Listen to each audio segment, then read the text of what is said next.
আসসালামু আলাইকুম। কেমন আছো তোমরা? আশা করি প্রত্যেকে অনেক ভালো আছো।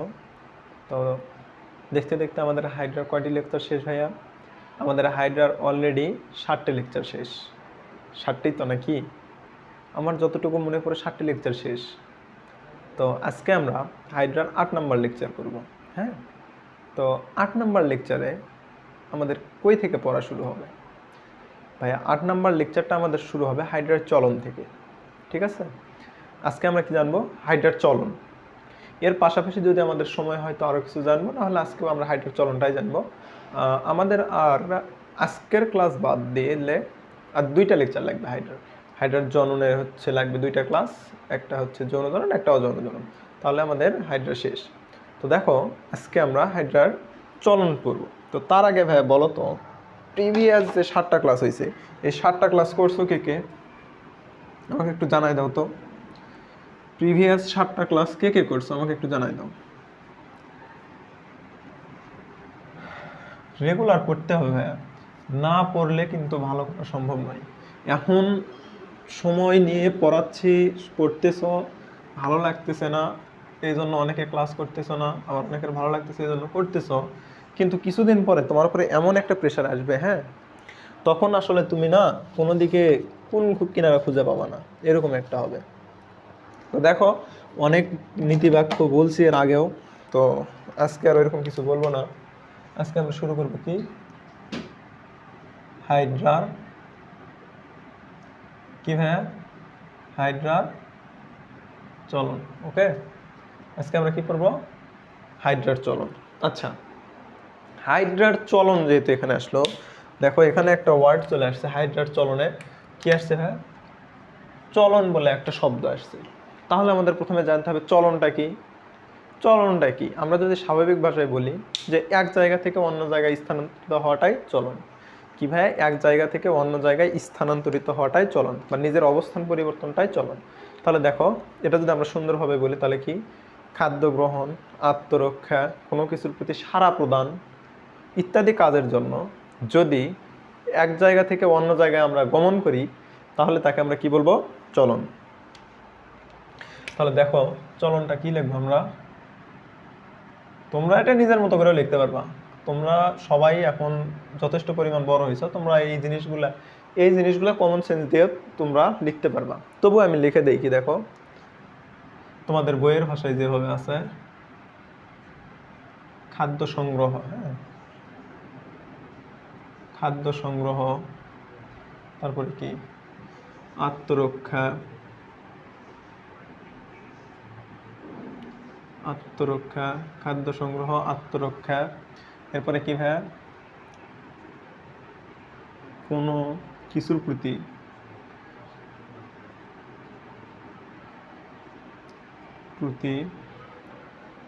সাড়া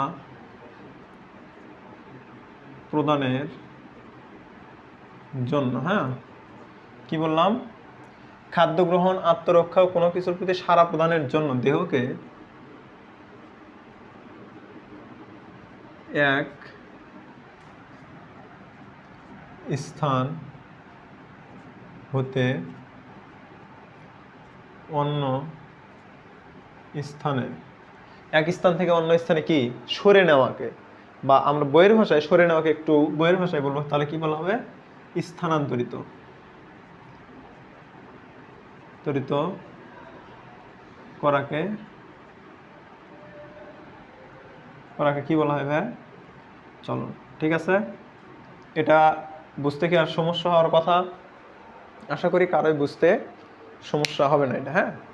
তো দেখো, আমরা কি জানলাম চলন কাকে বলে? তাহলে খাদ্য সংগ্রহ, আত্মরক্ষা, বা হচ্ছে ধরো যে কোনো কিছুর প্রতি সাড়া প্রদানের জন্য দেহকে এক স্থান থেকে অন্য স্থানে স্থানান্তরিত করাকেই কি বলা হয়? চলন। এখন আসো, আমরা দেখব, এটা চলনের সঙ্গে জানলাম, এখন আমরা দেখব হাইড্রার চলন কি কি আছে। হাইড্রা যেহেতু প্রাণী, প্রত্যেক প্রাণীরই চলন আছে। তাহলে কি, হাইড্রা যেহেতু একটা প্রাণী, তার মানে এরও চলন আছে। আসো, হাইড্রাতে বিভিন্ন ধরনের চলন দেখা যায়, হ্যাঁ। হাইড্রাতে আমরা বিভিন্ন ধরনের চলন দেখতে পাই। তো চলনগুলো আমরা শিখবো কীভাবে? আমি তো আগেই বলছি, জীববিজ্ঞানের ক্ষেত্রে বেশিরভাগ জিনিস আমরা কি করে শিখব? চিত্র অঙ্কন করে শিখব। হ্যাঁ, আরেকটা কথা, আমি গতদিন ক্লাসে এমনিতে ক্লাস একটু রিভিউ করতেছিলাম, সেই সময় দেখলাম তো তোমাদের আদর্শ নিউরোসাইটের গঠন যখন পড়াইছি, আমি জানি না ওই সময় আমি কোন সেন্সে ছিলাম, ওই সময় তোমাদের আমি ওখানে একটা ভুল জিনিস বলছি যে অ্যাট্রিয়া, কি বলছিলাম, অ্যাট্রিয়া থেকে কি হয়, অ্যাট্রিয়ার ক্ষুদ্র অংশ অ্যাট্রিওল নাকি এরকম একটা কিছু বলছিলাম। এখন কথা হচ্ছে ভাইয়া, অ্যাট্রিয়াম কি? অ্যাট্রিয়াম তো হচ্ছে হার্টের 4টা ভালভ আছে, 4টা ভালভের মধ্যে 2টা, না সরি ভালভ না, 4টি চেম্বার আছে, হার্টের 4টি চেম্বার আছে, 4টি চেম্বারের মধ্যে 2টা হচ্ছে অ্যাট্রিয়াম, মানে রাইট অ্যাট্রিয়াম লেফট অ্যাট্রিয়াম, 2টাকে একসঙ্গে বলা হয় অ্যাট্রিয়া। আর অ্যাট্রিওলটা লিখছি, এটা আসলে আমার সেই দিন বলতে মিস্টেক হয়ে গেছে, এটা আসলে অ্যাট্রিয়া না, হ্যাঁ এখানে হবে আর্টারি, তোমরা ওটা একটু কারেকশন করে নিও। আর্টারি থেকে, আর্টারি কি বলা হয়, ধমনী, বা যেগুলোতে আমাদের হার্ট থেকে রক্ত সরাসরি যায়, এটা আমরা রক্ত সঞ্চালনে জানবো। সেই আর্টারি থেকে, আর্টারির ক্ষুদ্র অংশকে বলা হয় আর্টারিওল। হ্যাঁ, এটাই হচ্ছে কথা, সেদিন আমি অ্যাট্রিয়াম বলছিলাম, ওটা একটু মিস্টেক হয়ে গেছে, তোমরা এটা একটু কারেকশন করে নিও। তো দেখো, হাইড্রার চলনে আমরা বই খুললেই বেশ কয়েক ধরনের চলন দেখতে পাবো। তো চলনগুলো কি কি, আমরা একে একে চলনগুলো আগে লিখি। হ্যাঁ, তো দেখো হাইড্রাতে আমরা মোটামুটি বেশ কিছু চলন দেখা যায়, আমাদের বইয়ে 8 ধরনের চলন আলোচনা করা আছে, আমরা 8 ধরনের চলনই শিখব। 1 নম্বর কি, গ্লাইডিং চলন। 2 নম্বরে হচ্ছে সমার সল্টিং চলন। 3 নম্বরে কি আছে ভাইয়া, গ্লাইডিং সমার সল্টিং। 3 নম্বরে আছে হচ্ছে তোমাদের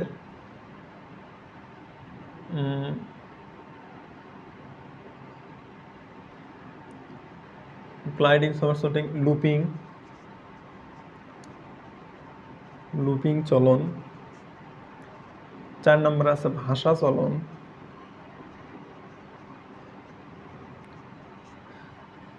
4 এ পাশে 4টা লিখলাম, এ পাশে লিখি। এরপরে কি ভাইয়া, এরপরে আছে 4 নম্বরের পরে আছে হচ্ছে,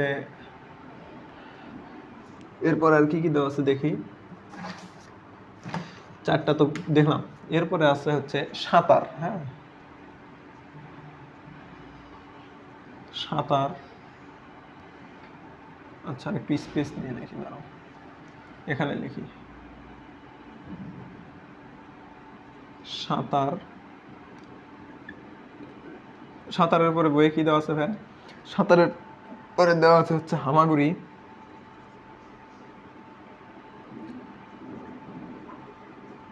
সাঁতারের পরে হামাগুড়ি চলন। তারপরে কি আছে ভাই, হামাগুড়ির পরে আছে হচ্ছে হাঁটা চলন। হাঁটা চলন। আর 8 নম্বরে কি আছে ভাই, 8 নম্বরে আছে সংকোচন প্রসারণ, দেহের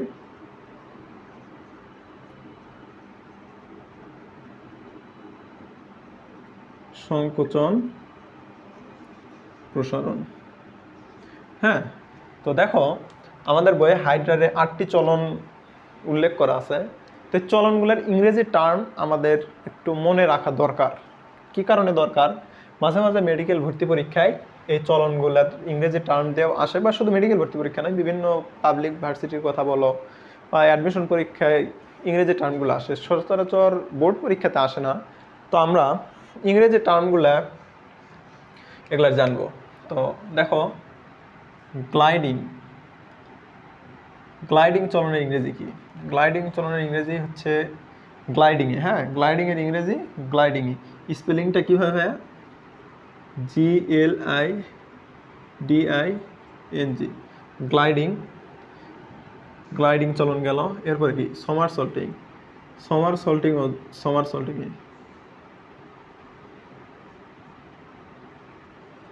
সমার সল্টিং। হ্যাঁ, সমার সল্টিং, সল্টিং মানে একটু SOULT টিআইএনজি, সামারসল্টিং। SAUL, সামারসল্টিং। তারপরে লুপিং। লুপিং তো ইংরেজি সবাই জানো, এটা হচ্ছে লুপিং। ভাষা, ভাষাকে কি বলা হয়? ফ্লোটিং নাকি? FOLTING, floating. ভাষাকে কি বলা হয় ভাইয়া? Floating, FOLATING, LATING। তাহলে কি দেখো, গ্লাইডিংয়ে সামারসল্টিং, লুপিং, ভাষা চলনকে বলা হয় ফ্লোটিং। সাঁতারকে কি বলা হয়? সুইমিং,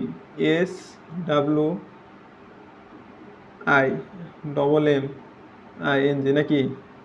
তাই তো। তারপরে কি? হামাগুড়িকে কি বলা হয় ভাইয়া বলো তো? হামাগুড়িকে কি বলা হয়? হামাগুড়িকে বলা হয় ক্রলিং চলন। কি? CRAW, ক্রলিং চলন। হাঁটাকে কি বলা হয় বলো? হাঁটাকে কি বলা হয়? হাঁটার ইংরেজি কি রে? ওয়াকিং। আর সংকোচন প্রসারণকে কি বলা হয়? বডি কন্ট্রাকশন অ্যান্ড এক্সপেনশন নাকি? Body contraction and expansion and কি? এক্সপেনশন। তো এই তো মোটামুটি এগুলার ইংরেজি নাম আর হচ্ছে বাংলা নাম। তো দেখো, চলন কয় ধরনের দেখা যায়? হাইড্রাতে 8 ধরনের, মানে হাইড্রাতে আমাদের বই আছে 8 ধরনের হাইড্রা চলন। হ্যাঁ, কয় ধরনের হাইড্রার চলন? 8 ধরনের। কি কি? গ্লাইডিং, সামারসল্টিং, লুপিং, ভাষা, সাঁতার, হামাগুড়ি, হাঁটা, দের, সংকোচন, প্রসারণ। তো আসো আমরা নামগুলো এক নজর দেখে নিলাম, এখন ধীরে ধীরে এগুলোর ব্যাখ্যা সহ আমরা করব। তোমরা তুলে নাও, এরপরে আমরা কি করবো ভাইয়া? এগুলোর ব্যাখ্যা সহ করব।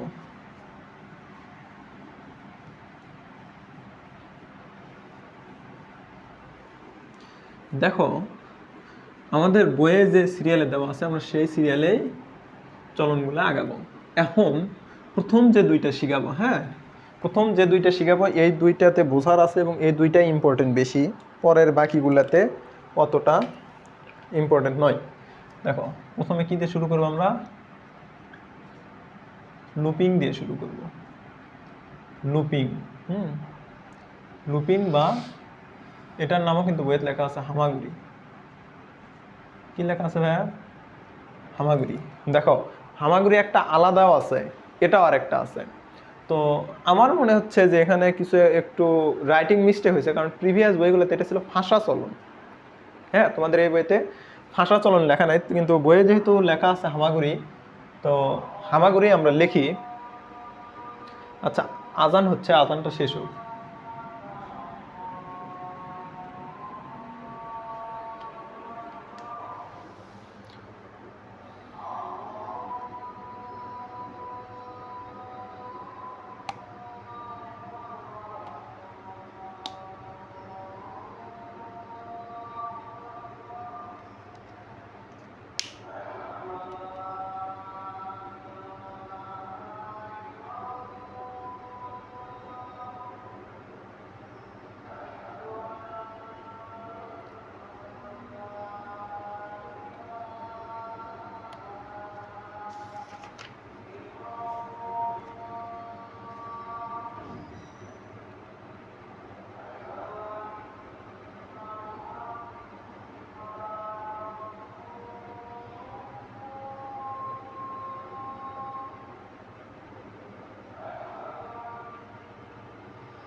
দেখো ভাইয়া আজান শেষ, তাহলে আসো। এই যে লুপিং বা হামাগুড়ি চলন, এটাতে হাইড্রা লুপ সৃষ্টি করে চলে। কি করে চলে ভাইয়া? লুপ সৃষ্টির মাধ্যমে চলে। এখন লুপটা কি? লুপটা হচ্ছে এরকম একটা অংশ, দেখো কোনো কিছু তলের উপরে যদি এরকম একটা বাঁকানো একটা অংশ সৃষ্টি হয়, এই যে মাঝখানের যে ফাঁকা জায়গাটা, এটাকেই বলা হয় লুপ। হ্যাঁ, কীভাবে বোঝাই দেখো, যদি চিত্র দেখে বোঝাই, এটা ধরো একটা কোনো একটা তল, এই তলের উপর এইরকম একটা অংশ, এটাকেই বলা হয় লুপ। এই অংশটাই হচ্ছে লুপ। তো এরকম লুপ সৃষ্টি করে চলে, এই জন্য এর নাম হচ্ছে লুপিং চলন।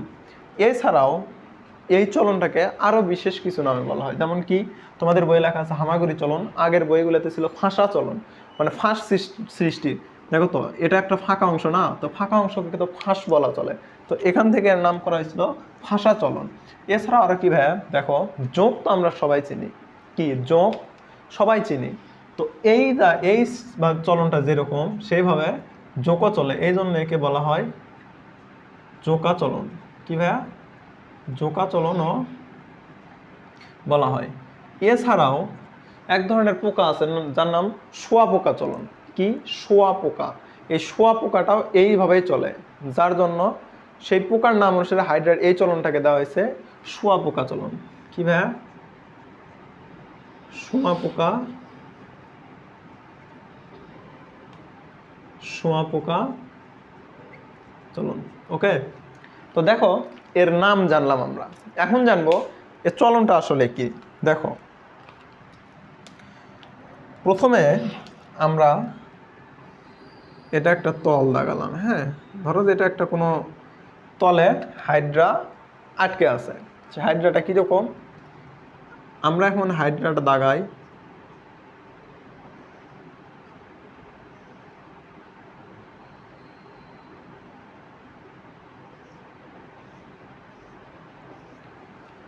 ধরো যে এই তলটার সাথে হাইড্রা এরকম লাগে আছে। এরপরে কি হবে ভাইয়া, দেখো এরপরে হাইড্রা কি করবে, এই সেম তল, হ্যাঁ আমি পুরাটা দাগাই দিই। আচ্ছা দাঁড়াও, তলটা আমি অন্য কালিতে দিই, তাহলে তোমাদের বুঝতে সুবিধা হবে। ধরো যে লাল কালি দিয়ে দিলাম, এই লাল কালিটা হচ্ছে কি তল, এটা কি ভাইয়া তল। তোমরা ফিজিক্সের চিত্র লাগাইতে বিভিন্ন তল ধরে নাও না, তো ধরো যে এটা ওইরকম তল, এর সঙ্গে কি হাইড্রা লাগে আছে, ঠিক আছে, হাইড্রা লাগে আছে। এই হাইড্রাটা কি করবে, এই হাইড্রা আমরা তো জানি হাইড্রাতে কোনো শক্ত কঙ্কাল নেই, নমনীয় কঙ্কাল হিসেবে কাজ করে কি মেসোগ্লিয়া। নমনীয় মানে কি, ওই কঙ্কালটা সংকোচন প্রসারণশীল। তাহলে কি করবে দেখো ভাই, হাইড্রার সবচেয়ে বড় কোষ কোনটা আমরা পড়ছি, হাইড্রার সবচেয়ে বড় কোষ ছিল পেশি আবরণী কোষ। তো হাইড্রা দেখো এই দিকে হাইড্রা যাবে, তার মানে এটা কি, হাইড্রা যেদিকে যাচ্ছে সেটাকে কি বলা হয়, তার সম্মুখ পথ বা তার পথ। তাহলে কি এটাকে আমরা কি বলবো ভাইয়া, কোন দিকে যাচ্ছে, ধরো যে এটা সম্মুখ পথ। হ্যাঁ, হাইড্রাটা এই দিকে আগাবে। তো এই ক্ষেত্রে কি হবে দেখো, হাইড্রাটা যেহেতু এদিকে যাচ্ছে, তাহলে হাইড্রার যেদিকে আগাবে সেই দেহকাণ্ডের সেই পাশের এপিডার্মিসের পেশি আবরণী কোষগুলো কি ভাইয়া, এই যে দেখো এদিকে যাচ্ছে, তার মানে কি এটা তার সম্মুখ প্রান্তে আছে, তাহলে এই প্রাচীরের পেশি আবরণী কোষগুলো কি হবে, সংকুচিত হবে, হয়ে এটা কি হবে ছোট হবে, আর বিপরীত পাশের পেশি আবরণী কোষগুলো প্রসারিত হয়ে এটা বড় হবে। কি জন্য, লুপ সৃষ্টি করতে হবে। দেখো হাইড্রাটা তো এরকমভাবে তলের সাথে লাগে আছে, তাই না, কি লাগে আছে, কিন্তু এবার কি করবে, এই হাইড্রাটা ঠিক এখান থেকে এরকম করে, হ্যাঁ এরকম করে উল্টে যাবে। কি করবে ভাইয়া, এরকম করে উল্টে যাবে, যা এই কোর্শিকাগুলো দিয়ে কি করবে ভাইয়া, যে নিচের যে তলটা কোর্শিকাগুলো দিয়েও ওই তলটাকে আটকাবে। তাহলে দেখো তো এই এখানের ক্ষেত্রে এই যে এক দাগ দেওয়া লাইন আর দুই দাগ দেওয়া লাইন, দুইটা লাইনের মধ্যে কোনটা বড়, দুই দাগ দেওয়া লাইনটা বড়, এক দাগ দেওয়া লাইনটা ছোট। কিন্তু দেখো তো হাইড্রাটা যখন খারাপ অবস্থায় ছিল তখন কি এই লাইনটা ছোট বড় ছিল না, তখন কি ছিল সবগুলা সমান ছিল। তাহলে ছোট বড় হওয়ার জন্য তো কিছু চেঞ্জ হয়েছে, তাহলে সেই চেঞ্জগুলো কি হলো, এই যে এপিডার্মিসের পেশি আবরণের কোষগুলা সম্মুখ প্রান্তেরটা সংকোচন হইলো এবং বিপরীত প্রান্তেরটা প্রসারণ করলো, করে এরকম হইলো। তো এখানে দেখো চিত্রটা আমি তোমাদের বোঝানোর সুবিধার্থে একটু মিশে আবার আঁকালাম। কী হলো ভাইয়া দেখো তো, এখানে যে লুপটা সৃষ্টি হলো এই ডিস্টেন্সটা দেখো অনেক বড়। এরপরে কি করবে ভাইয়া, যেরকম আছে ওই রকমভাবেই হাইড্রা কি করবে, আরও কাছে আসবে। কিভাবে সেই কাছেটা আসবে, এই যে দেখো হাইড্রা এখানে পদতল দিয়ে এর সঙ্গে কি তলের সঙ্গে লাগে আছে, এরপরে দেহটাকে বাঁকিয়ে যে কর্ষিকাগুলো আছে সেই কর্ষিকাগুলোকে দিয়ে তলকে আঁকড়ে ধরবে, ধরার পরে পাটাকে একটু মুক্ত করবে। ধরো যে পাটা এখানে আছে, পাটা তলের সঙ্গে লাগে আছে, এখান থেকে একটু উপরের দিকে তুলে নিয়ে সামনের দিকে আগে নেবে। তাহলে কি হলো ভাইয়া, ধরো যে পাটা এখানে ছিল, একটু উপরের দিকে তুলে নিয়ে এটুকু জায়গা সামনের দিকে আগে নিয়ে গেল, যাওয়ার পরে কি হলো, লুপটা আরও ছোটো হয়ে আসলো। এরপরে কি করবে, এরপরে আবার পুনরায় হাইড্রা এই লুপটা সৃষ্টি হওয়ার পর হাইড্রা দেহটাকে এই কর্ষিকাকে মুক্ত করে আবার উপরের দিকে তুলে দিবে। তাহলে কীরকম হবে ভাইয়া,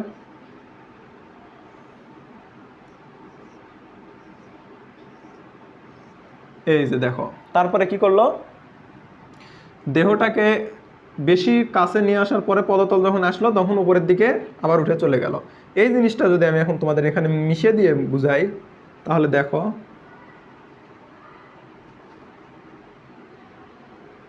দেখো ধরো যে তলগুলা সবগুলা তল সমান, হ্যাঁ নিচের তলগুলা ধরলাম সব সমান। তাহলে দেখো তো হাইড্রার ধরো এটা 1 নম্বর পয়েন্ট, এটা 2 নম্বর পয়েন্ট, 1 নম্বর 2 নম্বর 1 নম্বর 2 নম্বর 1 নম্বর 2 নম্বর, এটা না, হ্যাঁ এটা 2 নম্বর পয়েন্ট, ঠিক আছে। তো দেখো প্রথমটার ক্ষেত্রে হাইড্রা 1 নম্বর পয়েন্টে ছিল, লাস্টেরটার ক্ষেত্রে 2 নম্বর পয়েন্টে গেল। আমরা ফিগারগুলোও নামকরণ করি, এটা কত 1 নম্বর ফিগার, এটা 2 নম্বর 3 নম্বর 4 নম্বর। দেখো প্রথমটাতে ছিল 1 নম্বর পয়েন্টে, 4 নম্বরটাতে গিয়ে 2 নম্বর পয়েন্টে গেছে। এই যে দূরত্বটা যেভাবে অতিক্রম করলো এটাই হচ্ছে হাইড্রার লুপিং চলন। তাহলে দেখো কিভাবে করছে, প্রথমে হাইড্রাটা খারাপ অবস্থায় তলের সাথে লাগানো ছিল, এ কী করলো, সম্মুখ প্রান্তের হচ্ছে পেশি আবরণের কোষগুলোকে সংকোচন করলো, বিপরীত প্রান্তের পেশি আবরণের কোষগুলোকে প্রসারণ করলো, করে এর যে কর্ষিকাটা আছে কর্ষিকাটা তলের সঙ্গে লাগাই দিল। কি দিয়ে লাগাই দিল, গ্লুটিনেন নামের নেমাটোসিস্ট। আমরা কি করছিলাম শুনছিলাম, মানে করছিলাম এর আগে, যে কি আঠালো রস ক্ষরণ করে। তাহলে সেই আঠালো রস বা আঠার মাধ্যমে এখানে এই প্রান্তের সাথে যুক্ত হলো। তাহলে এটা কোন নেমাটোসিস্ট করলো, গ্লুটিনেন্ট নেমাটোসিস্ট।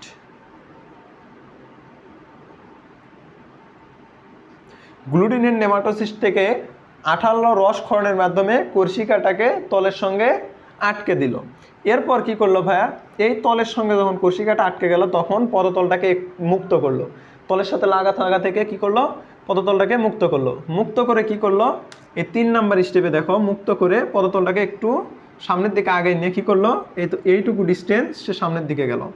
এইটুকু ডিস্টেন্স সামনের দিকে যাওয়ার পরে কি করলো, এটা আরও মাঝখানের লোকটা আরও ছোটো হয়ে আসলো। এরপরে কি করলো, এই পাশে গিয়ে এই যে কর্ষিকাটাকে সে লাগাইছিল সে সেটাকে মুক্ত করে উপরের দিকে দিল, দিয়ে কি সামান্য দূরত্ব অতিক্রম করলো। তাহলে এখানে মনে রাখার বিষয় হচ্ছে কি হয় ভাইয়া, একবার পদতল লাগে থাকে, দ্বিতীয়বারেও কি পদতল লাগে থাকে, মানে এটা তো আর মুক্ত হয়ে উপরে যায় না, তৃতীয়বারেও কি পদতল লাগে থাকে, চতুর্থবারেও পদতল লাগে থাকে। তাহলে কি কর্ষিকাটা লাগে আবার মুক্ত হয়ে যায়, ঠিক আছে।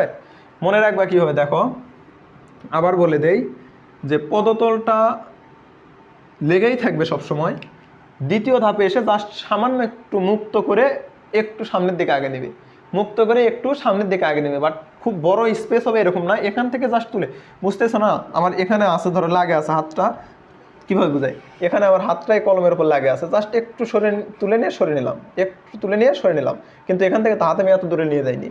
তাহলে কি দেখো পদতল লাগানো অবস্থায় কর্ষিকাকে গ্লুটেনিন নেমাটোসিস্টের আঠালো রসের মাধ্যমে তলের সাথে লাগাবে, পদতল সামান্য একটু মুক্ত করে সামনের দিকে আগে নেবে, এরপরে পদতল আগে নিলে লোকটা আরও ছোটো হবে, পরে কি কর্ষিকাকে মুক্ত করে দেবে উপরের দিকে, তাহলে সামান্য একটা দূরত্ব অতিক্রম হবে। এই যে চলনটা, এই চলনটাকে বলা হয় হাইড্রার লুপিং চলন, বা এর আরও নাম আছে হামাগুড়ি চলন, জোকা চলন বা শোয়াপোকা চলন। এখন আসো এই চলনের মাধ্যমে হাইড্রা কি করে। দেখো আমরা বাস্তব জীবনে কি করি, অনেক লম্বা দূরত্ব অতিক্রম করি, সামান্য ডিস্টেন্স যাই বা ধীরে যাই, দ্রুত যাই, এই কাজগুলোই তো করি, তাই কি না? তো দেখো হাইড্রা এই চলনের মাধ্যমে লম্বা দূরত্ব অতিক্রম করে। কি করে ভাই? লম্বা দূরত্ব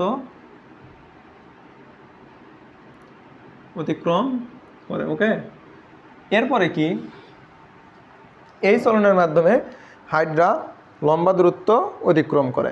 তোমাদের এটুকু জানলেও হবে, এরপরের যে স্টেপগুলো আছে সেগুলো আমি সব এখানেই বলছি। তো আজকের পড়াটাতে নোট করে দেওয়ার মতো কিছু নেই, জাস্ট বুঝে দেওয়ার জিনিস আমি বুঝে দিব, তোমরা মেইন বই থেকে পড়ে নেবা। তো জাস্ট এখানে কয়টা জিনিসই মনে রাখবা, এর নাম কি জোকা চলন, শোয়াপোকা চলন বা হামাগুড়ি। তোমরা এর সাথে আরেকটা জিনিস মনে রাখো, একে ফাঁসা চলনও বলা হয়, ফাঁস সৃষ্টি করে চল, তাহলে কি ফাঁসা চলন। কি ভাইয়া? ফাঁসা চলন। প্রিভিয়াস বইগুলোতে এটা ছিল, তোমাদের রিসেন্ট বই একদম রিসেন্টটাতে আছে কিনা জানি না, আমি একদম রিসেন্ট বইটা এখনো দেখিনি। তো এটাও তোমরা মনে রাখো, ফাঁসা চলন। আর এটার মাধ্যমে কাজ কি? লম্বা দূরত্ব অতিক্রম করে। এটা কি ধরনের চলন? খুব দ্রুতও না, একদম মন্থর গতিও না, তাহলে কি ধীর গতির চলন। এটা কি ভাইয়া? ধীর গতির চলন। ঠিক আছে, বোঝা গেল? তাহলে আমাদের লুপিং বা হামাগুড়ি চলনটা শেষ। তোমরা যদি এটা বুঝে থাকো তাহলে আসো আমরা যাবো এর পরেরটাতে।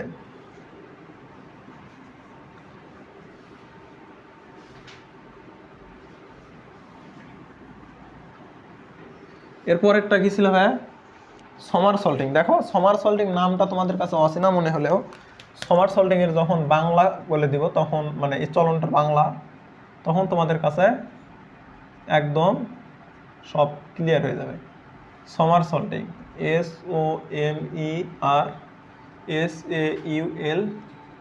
SOMERSAULTING লিখি, সমারসল্টিং। এই যে সমারসল্টিং চলন, এর ভাইয়া এর আরেকটা নাম আছে, সেটা কি? ডিগবাজি চলন। একে কি বলা হয় ভাইয়া? ডিগবাজি চলন। কি বলা হয়? ডিগবাজি চলন। এখন কথা হচ্ছে যে এই ডিগবাজি চলন বলতে, ডিগবাজি বলতে তোমরা কি বোঝো? এইরকম উল্টে উল্টে যাওয়া নয়। ধরো যে এটা পা, এটা মাথা, তাহলে এই যে পার মাথাটা প্রথমে কি এখানে সোজা অবস্থায় এখানে পা ছিল, এখানে মাথা ছিল, এখানে গিয়ে কি হলো? এরকম হলো। এরপরে কি মাথাটা নিচের দিকে যাবে, পা উপরের দিকে যাবে, এরপর আবার কি হবে? পাটা এদিকে যাবে, তারপরে আবার কি হবে? মাথাটা উপরের দিকে যাবে। এটাই তো ডিগবাজি চলন নাকি? মানে পুনরায় জিনিসটা উল্টে উল্টে যাবে। যেমন কি এখানে এটা এরকম আছে, এখানে এরকম হবে, আবার এটা উল্টে এরকম হবে, উল্টে এরকম হবে, এটাই তো ডিগবাজি চলন। তো দেখো হাইড্রারও ঠিক সেমই হবে। তাহলে কি একটা তল দেখে নেই, ধরো যে এটা পুরোটা একটা তল, হ্যাঁ এটা পুরোটা একটা তল, তাহলে কি এখানে একটা হাইড্রা আছে, কি আছে ভাই? এখানে একটা হাইড্রা আছে। এই হাইড্রাটা, এখন দেখো এই হাইড্রাটা কি করবে? এর আগেরটাতে দেখলাম ধীর গতিতে গেল, এই হাইড্রা মানে এই চলনের মাধ্যমে হাইড্রাটা কি করবে? দ্রুত গতিতে যাবে। হ্যাঁ, হাইড্রা দ্রুত গতির চলন সম্পূর্ণ করে, দ্রুত গতির চলন সম্পূর্ণ করে। তাহলে এই চলনের মাধ্যমে কি করে? হাইড্রা দ্রুত গতির চলন সম্পূর্ণ করে। আগে আমরা এর কাজটা জেনে নেই, তার মাধ্যমে আমরা একটা গল্পের মাধ্যমে পরবর্তীতে বুঝতে সুবিধা হবে। আর কি ভাই, তুমি একটা জিনিস খেয়াল করো তো, তুমি হাঁটে কি বেশি দূরে যাইতে পারবা নাকি দৌড়ে বেশি দূরে যাইতে পারবা, বা বেশিক্ষণ দৌড়াইতে পারবা? তুমি যদি হাঁটে যাও 2 কিলোমিটার, 4 কিলোমিটার, 5 কিলোমিটারও যাইতে পারবা, কিন্তু এক নাগাদ যদি তুমি দৌড়াইতে থাকো তাহলে কিন্তু বেশি দূর দৌড়ায় যাইতে পারবা না। তার মানে কি দ্রুত যাওয়ার কারণে তুমি বেশি দূর যাইতে পারলা না। হ্যাঁ, কম সময়ে বেশি দূর গেলা, বাট ওভারঅল চিন্তা করলে তুমি বেশি দূর যাইতে পারলা না। তার মানে এটা যেহেতু দ্রুত চলন, তার মানে এটা কি স্বল্প দূরত্ব অতিক্রম হয় নাকি? তাহলে হাইড্রা এই চলনের মাধ্যমে স্বল্প দূরত্ব অতিক্রম করে। এখন দেখো, তোমার গার্লফ্রেন্ড তোমাকে ডাকছে বা তোমার বয়ফ্রেন্ড তোমাকে ডাকছে ইমার্জেন্সি একটা কজ বলে। যেমন কি ইমার্জেন্সি কজ, যে সে এখানে আটকা পড়ছে, তুমি আসো এখানে, তোমাকে ইমার্জেন্সি ভাবে বলতেছে কি যে আমি এখানে আটকা পড়ছি, তুমি আমার কাছে দ্রুত আসো। তাহলে ভাইয়া তোমার কি আর ওই যে স্বাভাবিকভাবে যখন তোমাকে পড়তে যাইতে বলা হয় তুমি যেরকম হেলে দুলে যাও, সেখানে কি আর সেরকম হেলে দুলে যাবা? অবশ্যই না। গার্লফ্রেন্ড বিপদে পড়ছে, এখানে আমাকে বীরত্বের পরিচয় দিতে হবে, তাই নয় কি? তাহলে দেখো, এই যে যখন বিপদে পড়লো তখন কি আর হেলে দুলে যাওয়ার সময় আছে?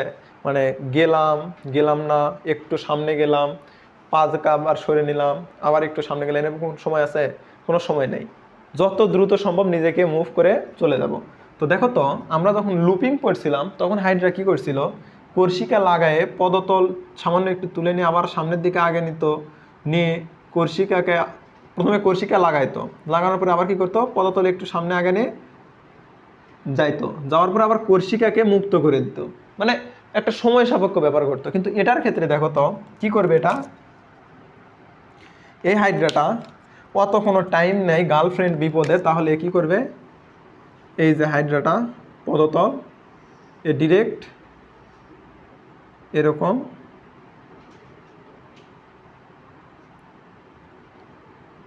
কি করবে ভাইয়া, লুপ সৃষ্টি করলো। করার পরে এর আগেরটাতে কি দেখছিলাম, যে হাইড্রার সম্মুখ প্রান্তে, এটা ধরো সম্মুখ প্রান্ত এদিকে যাচ্ছে, তাহলে সম্মুখ প্রান্তের পেশি আবরণী কোষগুলো সংকোচন হবে, আর বিপরীত প্রান্তের পেশি আবরণী কোষগুলো কি হবে, প্রসারিত হবে, হয়ে একটা লুপ সৃষ্টি করবে। এই 2 নাম্বার স্টেপ পর্যন্ত,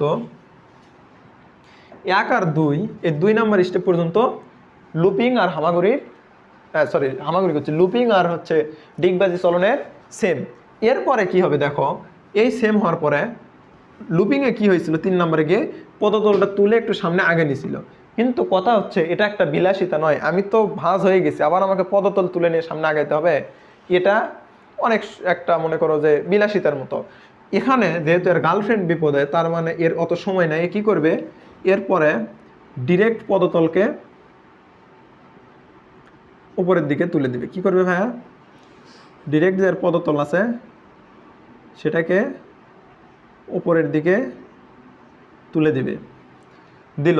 দেওয়ার পরে কি করবে, এই যে পদতলটা, এই পদতলটাকে আবার নিচের দিকে নামে দিবে। দেখো, এই পদতলটাকে আবার কি করবে, এরকম ভাবে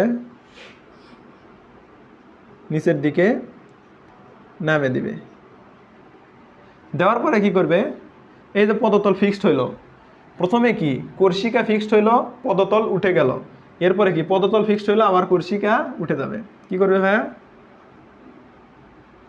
কর্ষিকা এরকম উপরের দিকে উঠে গেল।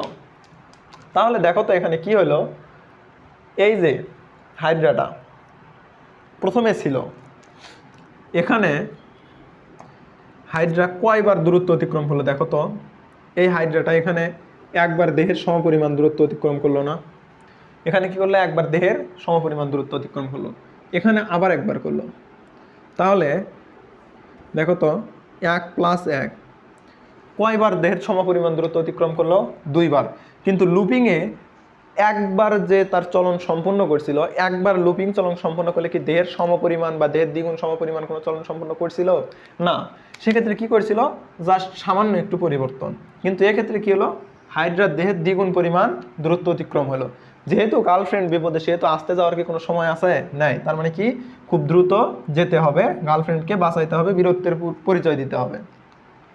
তো এই যে সমারসল্টিং চলনে এই জিনিসটাই তোমরা মনে রাখবা, যে হাইড্রা কি করে, একবার কর্ষিকা ফিক্সড করে পদতল মুক্ত করে, আরেকবার পদতল ফিক্সড করে কোর্সিকা মুক্ত করে। দেখো তো এখানে তাই হয়েছে, পদতল ফিক্সড কোর্সিকা মুক্ত আছে, এখানে আবার কি হইলো, এখানে কোর্সিকা ফিক্সড পদতল মুক্ত, এখানে আবার পদতল ফিক্সড কোর্সিকা মুক্ত। এই চলনের মাধ্যমে হাইড্রা কি করে ভাই, চলনের মাধ্যমে হাইড্রা দ্রুত গতির চলন সম্পূর্ণ করে, এরপরে কি করে স্বল্প দূরত্ব অতিক্রম করে, মানে অল্প দূরত্ব অতিক্রমের ক্ষেত্রে হাইড্রা এই চলনটা সম্পূর্ণ করে থাকে। এরপরে ভাইয়া আর কি জানলাম, এই চলনে কয়টি লুপ সৃষ্টি হয় দেখছিলাম, এরকম একটা সোজা থেকে একটা, আবার উল্টা একটা, দেখো চিত্রটা তোমরা দেখো কয়টি লুপ সৃষ্টি করছে, একটি দুইটি, তাহলে দুইটি লুপ সৃষ্টি করে, হ্যাঁ দুইটি লুপ সৃষ্টি করে। এরপরে কি, এই যে দূরত্বটা এখানে একবার দেহের সমপরিমাণ, এখানে একবার দেহের সমপরিমাণ, তাহলে একবার চলন সম্পূর্ণ করতে কতটুকু দূরত্ব অতিক্রম করে, একবার চলন সম্পূর্ণ করতে দৈর্ঘ্যের প্রায় দ্বিগুণ দূরত্ব অতিক্রম করে। তাহলে কি একবার চলন সম্পূর্ণ করতে দৈর্ঘ্যের দ্বিগুণ, কতখানি ভাই, দৈর্ঘ্যের দ্বিগুণ পরিমাণ দূরত্ব অতিক্রম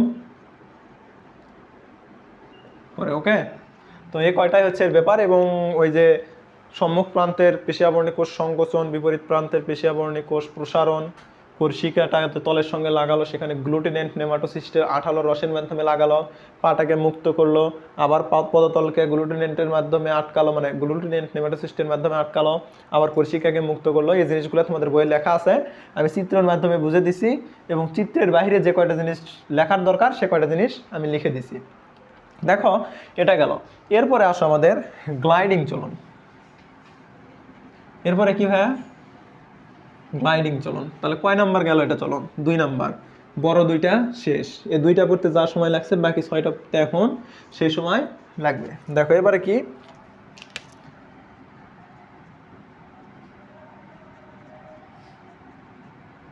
গ্লাইডিং চলন। ওকে, এরপরে কি হয়, গ্লাইডিং চলন। গ্লাইডিং চলনের আরেকটা নাম হচ্ছে, এই চলনকে আরেকটা নামে ডাকা হয়, সেটা হচ্ছে অ্যামিবয়েড চলন।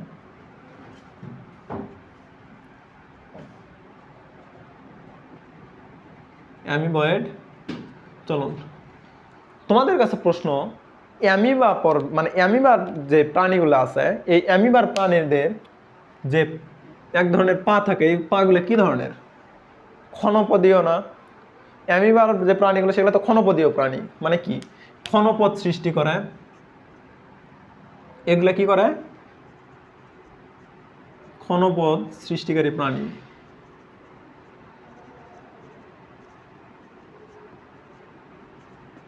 প্রাণী 1 নম্বর লেকচারে যখন আমরা করছিলাম ভাইয়া, তখন আমরা কি পড়ছিলাম, যে হাইড্রা ক্ষণপদ সৃষ্টির মাধ্যমে কোন চলন সম্পন্ন করে, গ্লাইডিং চলন। এখানে দেখো তো এই যে গ্লাইডিং চলনটা আসছে, এই গ্লাইডিং চলনের আরেকটা নামও দেওয়া হয়েছে অ্যামিবয়েড চলন। তাহলে এই চলনটা কি ধরনের পায়ের মাধ্যমে সম্পন্ন হবে, ক্ষণপদ সৃষ্টির মাধ্যমে। তাহলে কি, এই যেটা যদি হাইড্রা হয়, হাইড্রার চিত্র তো আর এখন অত ভালো করে দাগানোর দরকার নেই, তোমরা তো চিত্র বোঝাই। এটা যদি হাইড্রা হয়, এটা তো তার পদতল, এই যে পদতল থেকে এরকম ক্ষুদ্র ক্ষুদ্র ক্ষণপদ সৃষ্টি হবে। এই ক্ষণপদ সৃষ্টির মাধ্যমে হাইড্রা এক ধরনের চলন সম্পন্ন করে। এই চলনকে বলা হয় কি, এই চলনকে বলা হয় গ্লাইডিং চলন। এটা কিভাবে হয়, এই যে দেখো তো, এই পদতলটা মানে পদতলটা তো কারোর সঙ্গে লাগে থাকে না, কোনো একটা তলের সঙ্গে লাগে থাকে। এই সময় কি করবে, হাইড্রার পদতলের যে বহির আবরণী কোষ আছে, হাইড্রা তো দুই স্তরে না, 2টা কোষ থাকে, এই যে ভিতরের একটা স্তর, বাইরের একটা স্তর। তো এই বহির আবরণী কোষ থেকে পিচ্ছিল রস ক্ষরণ করে। কি করে ভাই, পিচ্ছিল রস ক্ষরণ করে, পিচ্ছিল রস ক্ষরণ করে। এরপর কি করে, পিচ্ছিল রস ক্ষরণের পরে এরকম ক্ষণপদ সৃষ্টির মাধ্যমে হাইড্রা এক ধরনের চলন সম্পন্ন করে, বা এই ক্ষণপদ সৃষ্টির মাধ্যমে কি করে, দেখো এটা যদি ক্ষণপদ হয়, হাইড্রা এরকম ঘনপথ সৃষ্টির মাধ্যমে খুবই ধীরে ধীরে ধীরে ধীরে এভাবে দূরত্ব অতিক্রম করে। এটাকে কি বলা হয়? এটাকে বলা হয় গ্লাইডিং চলন। এখন দেখো এখানে বলা আছে অ্যামিবোয়েড চলনের সাহায্যে হাইড্রা তো দূরত্ব অতিক্রম করে, কিন্তু এটা কি ধরনের? ধীরে না দ্রুত না কি ধরনের? তো এই প্রক্রিয়াটা যেহেতু ক্ষণপথ, একটা জিনিস চিন্তা করো, স্বাভাবিক পা দিয়ে যতদূর দূরত্ব অতিক্রম আমরা করতে পারি, যারা গ্রামের ভাষায় বলা হয় তাদের জন্মগত ত্রুটি থাকে বা বন মানুষ যাদেরকে বলা হয়, তাদের পা যদি ছোট হয় তারা কি আমাদের স্বাভাবিকের সাথে হাঁটতে পারবে? পারবে না। তো হাইড্রার যে স্বাভাবিক চলনগুলো আছে সেই স্বাভাবিক চলনের মধ্যে এটা পড়ে না, যেহেতু এটা ক্ষণপথ সৃষ্টির মাধ্যমে বা ক্ষুদ্র পায়ের মাধ্যমে চলাচল সম্পন্ন করে। তাহলে যেহেতু ক্ষুদ্র পায়ের মাধ্যমে যায়, তাহলে এটা কি দ্রুত চলন হবে? দ্রুত চলন হবে না, অবশ্যই কি চলন হবে? ধীর গতির চলন হবে। তাহলে কীরকম ধীর গতির? এটা অত্যন্ত ধীর গতির চলন, অত্যন্ত অত্যন্ত ধীর গতির। কীভাবে? অত্যন্ত ধীর গতির চলন। ওকে, এটা হাইড্রার অত্যন্ত ধীর গতির চলন গেল। নাও এটা এ পর্যন্ত, এর বেশি আর কিছু নেই। এরপরে আসো দেখো, গ্লাইডিং এর পরে আছে কি? ভাষা চলন। কি আছে ভাইয়া? ভাষা চলন। দেখো আমরা ক্ষণপথ সৃষ্টির মাধ্যমে গ্লাইডিং চলন সম্পন্ন করত হাইড্রা, তারপরে বুদবুদ সৃষ্টির মাধ্যমে কি করত? ভেসে থাকতো। এই যে বুদবুদ সৃষ্টির মাধ্যমে যে ভেসে থাকাটা, এই ভেসে থাকাটাই হচ্ছে তার ভাষা চলন। ঠিক আছে, এটা যদি হাইড্রা হয়, এটা কি? হাইড্রা। ধরো এটা পানির মধ্যে ডুবে আছে। কি আছে ভাইয়া? পানির মধ্যে ডুবে আছে। যখন এই হাইড্রাটা ভাষা চলন সম্পন্ন করে, তখন হাইড্রা কি করে? এই যে পদতলের বহির আবরণী কোষ থেকে কি করে? পদতলের বহির আবরণী কোষ থেকে বুদবুদ সৃষ্টি করে। কি করে ভাইয়া? এরকম বুদবুদ সৃষ্টি করে। আর বুদবুদ যখন সৃষ্টি হবে, তোমরা একটা জিনিস টেস্ট করে দেখবা, একটা বল নেবা, বলটাকে ছিদ্র করে যখন পানির মধ্যে ডুবাবা, যে পার ছিদ্র থাকে, ধরো এটা একটা বল, বলের যদি এখানে ছিদ্র থাকে, তাহলে বলটা এরকম ঘুরে ছিদ্রটা কি হবে? উপরে যাবে, যায় পানির উপরের বরাবরে ওই অংশটা থাকে, এখান থেকে কি হবে? বুদবুদ বের হবে। তাহলে দেখো তো, সব কিছুর ক্ষেত্রেই বলের মতো হয়। এটা বল আমরা বাস্তব জীবনে দেখি, আর এটা আমরা দেখতে পারি না। তো এটার ক্ষেত্রেও তাই হবে, যেহেতু পদচাকতি থেকে মানে পাদচাকতি বা পদতল থেকে বুদবুদ হয়, তার মানে হাইড্রাটা এরকম উল্টে যাবে, এরকম উল্টে যাবে। এরকম উল্টে গিয়ে কি করবে ভাইয়া? এই যে উপর পাশে বুদবুদ সৃষ্টি হবে, আর সে ভেসে থাকবে। এই ভেসে থাকলে এখন প্রশ্ন ভাইয়া, যে ফুটবলের যে বুদবুদগুলো হয় সেগুলো তো উপরে গিয়ে ফাটে যায়, তাহলে এর বুদবুদগুলো যখন ফাটে যাবে তখন তো ডুবে যাওয়ার কথা। কিন্তু না ভাইয়া, এর বুদবুদ ফাটে গেলে ডুবে যায় না। কি জন্য? একটা বুদবুদ ধরো যে এরকম উপরে দেখালাম, এই উপরের বুদবুদগুলো ফেটে গেল, এ পুনরায় আবার বুদবুদ তৈরি করলো। এই যে উপরের বুদবুদগুলো ফেটে গেল, এই বুদবুদগুলা মিউকাস দানা থেকে তৈরি হয়। তাহলে যেহেতু মিউকাস দানা থেকে তৈরি হয়, তার মানে এর মধ্যে কি আছে? মিউকাস আছে। তাহলে এই বুদবুদগুলো ফেটে যাওয়ার পরে যে মিউকাসগুলো বের হয়, এই মিউকাসগুলা ভেলার মতো ভেসে থাকে, পানির উপরে ভেলার মতো ভেসে থাকে। এখন কথা হচ্ছে ভাই, ভেলা কি? তোমরা যারা গ্রামের আছো তারা তো ভেলা কি জিনিস বুঝেই গেছো। দেখো ছোটবেলায় তোমরা এরকম জিনিস কি দেখছো? কলার গাছ থেকে, ছোটবেলায় যারা গ্রামে ছিল তারা বলতে পারবা, এরকম কলার গাছের অনেকগুলো খণ্ডকে একত্রিত করে এদিক দিয়ে বাঁশ এপার থেকে ওপার পার করে দিয়ে পুকুরের পানিতে কি করা হয়তো? ভেসে আমরা কি করতাম? নদীর মতো মনে করে ভাবতাম যে এটা আমাদের স্টিমার বা লঞ্চ, এটার মাধ্যমে আমরা এপার থেকে ওপার পার হচ্ছে। তার মানে কি? কলার গাছের কয়েকটা খণ্ড এরকম করে একদম ফ্ল্যাট করে নিয়ে ওর মধ্যে বাঁশ দিয়ে একটা শক্ত অংশ তৈরি করে, যেটা আমরা পানিতে ভেসে দিতাম। আর এই ভাসানো এই জিনিসটাকে বলা হয় ভেলা। অর্থাৎ পানির ওপরে ভেসে থাকতো কলার যে অংশ, কলার গাছের অংশদের তৈরি যে জিনিসটা, সেটাকে বলা হয় ভেলা। ঠিক এই ভেলার মতো মিউকাস দানাগুলা ভেসে থাকে। তাহলে এটাই হচ্ছে হাইড্রার ভাষা চলন। এখানে তোমরা জাস্ট এইটুকুই লিখে রাখো যে বুদবুদ ফেটে ফেটে মিউকাস দানা ভেলার মতো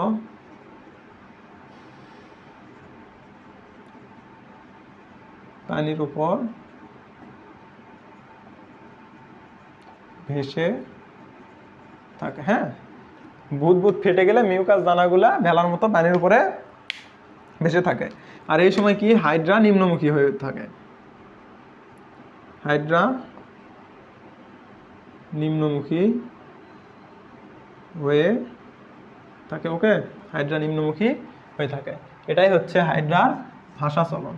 ঠিক আছে, তো দেখো আমাদের ভাষা চলন শেষ, এরপরে আসবে সাঁতার। সাঁতারটা কিরকম ভাই? এগুলা এখন খুব দ্রুত শেষ হবে। দেখো এগুলাতে আর কিছু বোঝানোর নাই ওইভাবে। সাঁতার দেখো,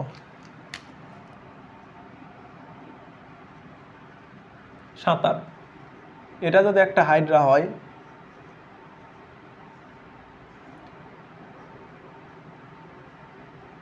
পদতল তো কারো কোনো তলের সঙ্গে লেগে থাকে, তাই তো নাকি?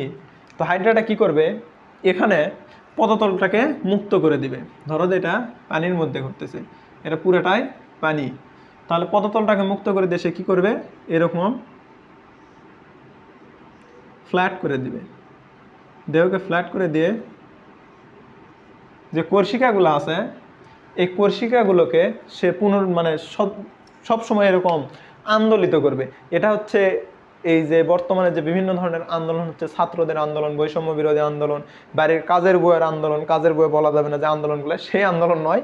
এটা হচ্ছে কোর্সিকার আন্দোলন। মানে কি, কোর্সিকা পানিতে এরকম ভাসবে, ভাসে ভাসে ভাসে ভাসে যে চলনটা সম্পন্ন করবে, সেটাকেই বলা হচ্ছে হাইড্রার কি চলন, সাঁতার চলন। মানে কি, আন্দোলিত হয়ে সাঁতারের মতো করে সামনের দিকে আগে যাবে, এটাকেই বলা হয় হাইড্রার সাঁতার চলন। এটাই হচ্ছে সাঁতার চলন, তোমরা বইয়ে পড়ে নেবা। এটা গেল সাঁতার চলন। এরপরে কি ভাইয়া, সাঁতার চলনের পরে আমাদের বইয়ে কি দেওয়া আছে, সাঁতার চলনের পরে আছে হামাগুড়ি চলন।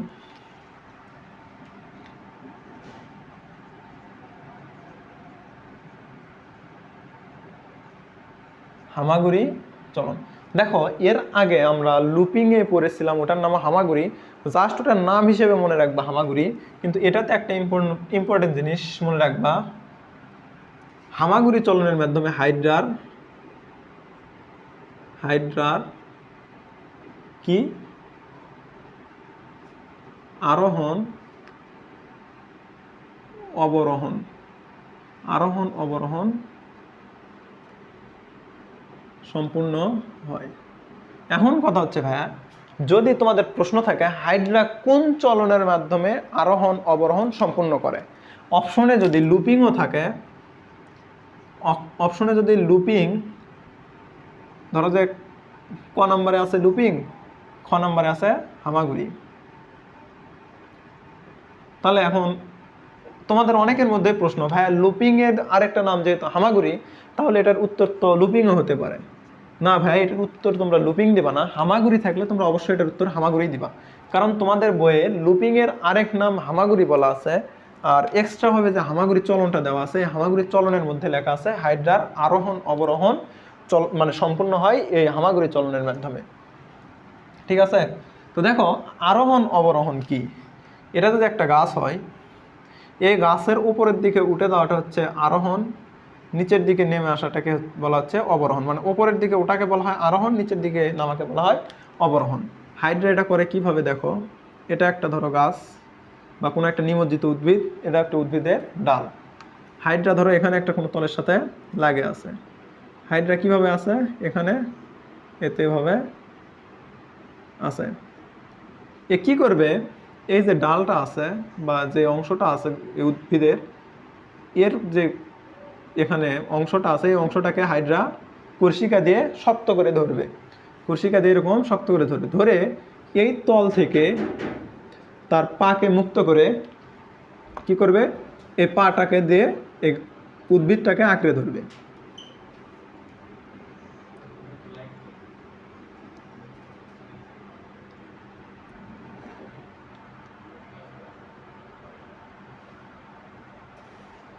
কিছু কিছু প্রবলেম?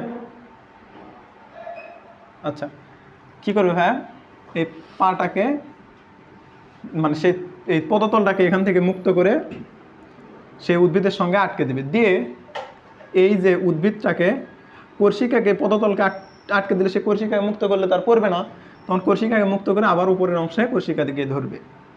অর্থাৎ আমরা যদি বলি, আমরা যখন গাছে উঠি তখন কী করি, ধরো আমাদের হাতগুলো হচ্ছে হাইড্রার কর্ষিকা, একটু বুঝে দেই, হাতগুলো হাইড্রার কর্ষিকা আর পাটা হচ্ছে পদতল। গাছে যখন উঠি প্রথমে কি হাত দিয়ে একটা গাছের অংশ ধরি, তারপরে পাটাকে ধরে তুলে গাছের সাথে আটকে দেই, গাছের সাথে আটকে দেওয়ার পরে কী করি ভাইয়া, আবার হাতটাকে মুক্ত করে উপরে দেই, আবার পাটাকে উপরের দিকে তুলে নেই। ঠিক ওই গাছে ওঠার যে চলনটা সেটাকেই বলা হয় হচ্ছে হাইড্রার হামাগুড়ি চলন। হ্যাঁ, এই চলনটাই হচ্ছে হাইড্রার হামাগুড়ি চলন, মানে আরোহণ অবরোহণ। আর এই আরোহণ অবরোহণটা সম্পূর্ণ করে হাইড্রা হামাগুড়ি চলন দিয়ে। তাহলে হামাগুড়ি চলন আমাদের শেষ। এরপরে আসো, হাইড্রার আর দুইটা চলন আছে, একটা হচ্ছে হাঁটা চলন।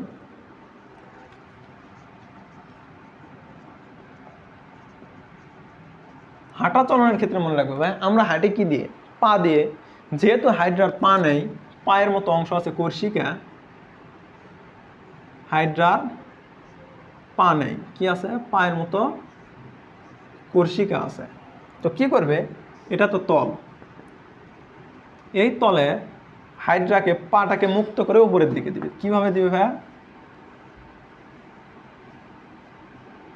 পাটাকে মুক্ত করে এরকম উপরের দিকে দিবে। আর এই যে কর্ষিকাগুলা, এই কর্ষিকাগুলা উল্টা করে কি করবে, কর্ষিকা দিয়ে এরকম পায়ের কাজ করে সামনের দিকে এগিয়ে যাবে। হ্যাঁ, তো এই যে কর্ষিকাগুলা যে পায়ের মতো কাজ করে সামনের দিকে এগিয়ে গেল, এটাই যে চলন সম্পন্ন করলো, একেই বলা হয় হাঁটা চলন। একে কি বলা হয় ভাইয়া, হাঁটা চলন। তাহলে এখানে মনে রাখবা কি, পাটাকে মুক্ত করে উপরের দিকে দিয়ে দেয়। এই যে চলন মানে উপরের দিকে যে কর্ষিকার মাধ্যমে যে চলন সম্পন্ন করে তাকে বলা হয় হাঁটা চলন। তোমরা এখানে লিখে রাখতে পারো, কর্ষিকার মাধ্যমে চলন সম্পূর্ণ হয় আর কি, পদতল মুক্ত থাকে। লেখার দরকার নেই, কারণ এখানে তো তোমরা বুঝতেইছো, তোমরা মেইন বইটা পড়বে। হ্যাঁ, এই চলনের ক্ষেত্রে মেইন বই অবশ্যই পড়তে হবে, মেইন বই না পড়লে কিছুই বুঝবে না। কারণ এখানে আমি নোট করে দিচ্ছি না, এখানে ওইভাবে নোট করে দেওয়ার মতো স্টেপ বাই স্টেপ লিখে দেওয়ার মতোও কিছু না। এই জিনিসগুলো বুঝে যদি থাকো তাহলে তোমার চলন জীবনেও ভুল যাবে না। তো কর্ষিকার মাধ্যমে চলন সম্পন্ন হয় আর কি, মানে এটা কি ধীর গতিতে আগায়, ধীর গতিতে অগ্রসর হয়, ধীর গতিতে অগ্রসর হয়। এখন কথা হচ্ছে ভাইয়া, ধীর গতিতে অগ্রসর হয় কেন? দেখো তো ভাইয়া, আমরা যদি আমার দেহকে উল্টে দিই, আমাদের কথা বলি, আমরা যদি আমাদের দেহকে উল্টে দেই, দিয়ে পা ছাড়া যদি হাত দিয়ে চলি, পা যদি উপরের দিকে থাকে, তাহলে আমরা কি খুব দ্রুত যাইতে পারবো? পারবো না। কীরকমভাবে যাব? ধীর গতিতে যাব। এই যে ধীর গতিতে আমরা হাত দিয়ে যাচ্ছি, তো দেখো তো হাইড্রাও তো এখানে দেহকে উল্টে দিছে, দিয়ে কর্ষিকাকে পায়ের মতো কাজ করে চালাচ্ছে। তাহলে কি হাইড্রাও এই প্রক্রিয়ায় কি দ্রুত যাইতে পারবে? পারবে না। তার মানে কি, হাইড্রা ধীর গতিতে যাবে। এরপর দেখো, এটা গেল হাঁটা চলন। এরপর আর একটা চলন আমাদের আছে, সেটা হচ্ছে কি চলন, সেটা হচ্ছে সংকোচন, দেহের সংকোচন প্রসারণ। কি, দেহের সংকোচন প্রসারণ। এটার ক্ষেত্রে কি করবে ভাইয়া, এটার ক্ষেত্রে তোমরা একটা স্প্রিং মাথায় রাখবা। কি, এই যে স্প্রিং, এই যে স্প্রিংটা মাথায় রাখবা। দেখো এটা একটা তলের সাথে লাগা আছে। তাহলে স্প্রিংয়ের এই প্রান্তকে আমরা যদি ফিক্সড রাখি, ফিক্সড রেখে এই প্রান্ত থেকে প্রেসার দিলাম, ওই প্রান্ত ফিক্সড রেখে এই পাশে থেকে চাপ দিলাম, তাহলে কি স্প্রিংটা এরকম সংকুচিত হবে না? এটা কি, এই প্রান্ত কিন্তু ফিক্সড, মানে সামনের প্রান্ত কিন্তু ফিক্সড, এটা ফিক্সড প্রান্ত, চাপ দিছি কোন পার থেকে, এই পার থেকে, দিয়ে সংকোচন হইল। এরপরে পিছনের প্রান্ত যদি ফিক্সড রেখে সামনের প্রান্ত খুলে দেয়, তাহলে কি হবে, স্প্রিংটা এরকম আবার সামনের দিকে আগে যাবে না। তাহলে কি হবে, যদি স্প্রিংটা এখানে থাকে, একে চাপ দিয়ে যদি সামনের প্রান্ত ছেড়ে দেয়, স্প্রিংটা এরকম একটা দূরত্ব অতিক্রম করবে, সামান্য দূরত্ব, তাই কি না? মানে কি দেখো, এটা যদি এখানে বুঝাই, এটা যদি স্প্রিং হয়, এই পাশে থেকে আমরা কি দিলাম, হাতের তালু দিয়ে আমি চাপ দিচ্ছি, আর এই প্রান্ত ফিক্সড, তাহলে চাপ দিলে কি স্প্রিংটা সংকুচিত হয়ে ছোট হয়ে আসবে, আসার পরে আমি যদি এই প্রান্ত ফিক্সড রেখে যদি এই প্রান্ত ছেড়ে দেই, তাহলে কি সামনের দিকে একটু আগে যাবে, তার মানে কি অল্প একটু দ্রুত অতিক্রম করবে। এ পাশে যেটুকু সংকোচন হয়ে আসলো এই পাশে সেটুকু প্রসারণ হয়ে যাবে। ঠিক সেই রকমই দেখো হাইড্রা কি করে, কোনো কিছুর উপরে মুক্ত অবস্থায় পড়ে থাকে, এরকম মুক্ত অবস্থায় পড়ে থাকার পরে সে তার দেহের যে পেশি আবরণী কোষগুলো আছে এই পেশি আবরণী কোষগুলাকে সংকোচন করে, ধরো সংকোচন করে এদিকে একটু আগে নিয়ে গেল। এরপরের বার কি করে, যেটুকু সংকোচন করছে, হ্যাঁ যেটুকু সংকোচন করছে যেটুকু সংকোচন করলো, এখানে ধরো যে এটা ছিল ফার্স্ট, এইটুকু সংকোচন করছে, এখানে আবার কি করলো, এখানে তো এটুকু সংকোচন করে নিয়ে গেছে, এর মাথা আবার এখান থেকে ধরো যে এখানে ছিল মাথা, এই মাথাটা আবার এখানে গেল, তাহলে এখানে যেটুকু সংকোচন হলো এখানে সেটুকু সামনের দিকে গেল। তাহলে সংকোচন করে যখন প্রসারণ করলো হাইড্রার দেহটা, তার মানে কি এখানে সংকোচন করলো, এখানে এ পাশে গিয়ে হাইড্রার দেহটা প্রসারণ করলো, তার মানে এই যে এইটুকু দূরত্ব সে অতিক্রম করলো। এখানে ছিল পদতল, সেটা এখানে গেল, এখানে ছিল হাইপোস্টমের মানে তার মুখছিদ্রটা, সেটা এখানে গেল। তার মানে এই যে এই দূরত্ব যে অতিক্রম করলো, এইটুকু দূরত্ব অতিক্রমটা যেভাবে করলো সেটা কিভাবে করলো, দেহের সংকোচন প্রসারণের মাধ্যমে। তাহলে এই যে এই দূরত্বটা অতিক্রম করার প্রক্রিয়াটাই হচ্ছে তার দেহের সংকোচন প্রসারণশীল চলন। ঠিক আছে, তো এরই মাধ্যমেই আমাদের চলন শেষ। তাহলে দেখো এখানে হাইড্রা কি করলো, তার দেহটাকে একবার খাটো করলো, একবার লম্বা করলো, তাই কি না, একবার খাটো করলো, একবার লম্বা করলো, আবার একবার দেহকে খাটো করলো, লম্বা করলো। যখন ছোট করে সংকোচন করে নিয়ে আসে তখন তো দেহটা খাটোই হয় নাকি। ধরো যে এটা স্বাভাবিক অবস্থা, এরপরে দেহকে সংকোচন করলো, এরপর থেকে চাপ দিলে এরকম ছোট হবে, আবার প্রসারণ করে স্বাভাবিক আসলো, আবার চাপ মানে পিছন থেকে চাপ দিয়ে ছোট করলাম, সামনের দিকে প্রসারণ করে আবার সমান পরিমাণ হলাম। ঠিক এইভাবে এখান থেকে সে এখানে গেল, এই যে দূরত্বটা যেভাবে অতিক্রম করলো এটাই হচ্ছে তার দেহের সংকোচন প্রসারণশীল চলন বা তার সংকোচনশীল প্রসারণশীল চলন। এটাই হচ্ছে হাইড্রার চলন। এর মাধ্যমে আমাদের হাইড্রার চলন শেষ। তো আসো হাইড্রার চলন যেহেতু শেষ, এরপরে আমরা যাব কি হাইড্রার কিসে যাব, শ্বসন। দেখো তাহলে হাঁটলেই হবে, হাঁটার জন্য যে আমাদের জীবনটাকে বাঁচাইতে হবে, আর জীবনটা বাঁচানোর জন্য সবচেয়ে প্রয়োজনীয় জিনিস কি, আমাদের শ্বসন ক্রিয়া চলাটা বা অক্সিজেন আমাদের নিতে হবে। অক্সিজেন না নিলে আমরা বাঁচবো কেমনে। তো এখন আসো আমরা সেই অক্সিজেন নেওয়ার প্রক্রিয়াটাই জানি। তাহলে কি হাইড্রার শ্বসন। দেখো হাইড্রার শ্বসনটা কিভাবে সম্পূর্ণ হয়। হাইড্রার আমরা যখন বহিরাবরণ বা বহির্গঠন অন্তর্গঠন পড়ছি তখন আমাদের শ্বসনের জন্য কি আছে, নাক।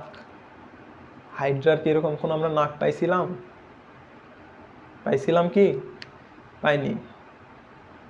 যেহেতু তার নাক নেই তারপরেও সে যেহেতু তার শ্বসন চালায়, তাহলে কি এটা কোনো ফিক্সড কোনো অঙ্গ দিয়ে চালায় না, অনির্দিষ্ট কোনো অঙ্গ দিয়ে চালায়।